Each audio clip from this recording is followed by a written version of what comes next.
Hlavným dôvodom je, že som vstúpil a chcem pomôcť športu na Slovensku.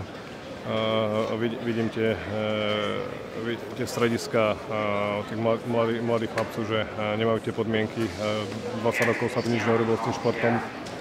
A už je najvyšší čas, aby sa nastala zmena.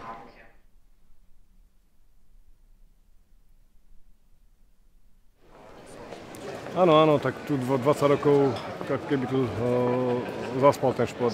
Všetci chcú od nás nejaké výsledky, ale nič. Vlastne tí ľudia, čo by mohli ako pomáhať, tak vôbec zabúdajú na ten šport. Tak si myslím, že potrebujeme takých ľudí, čo chcú pomôcť tomu športu a hlavne tým deťom, aby mali tie podmienky na to.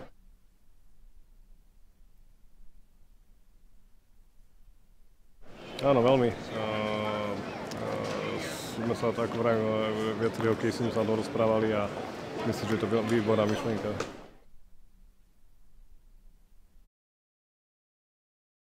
Chcel by som týmto spôsobom všetkých vás poprosiť o to, aby ste nám držali palce, aby ste nám pomohli a budeme sa snažiť o zmenu v športe na Slovensku.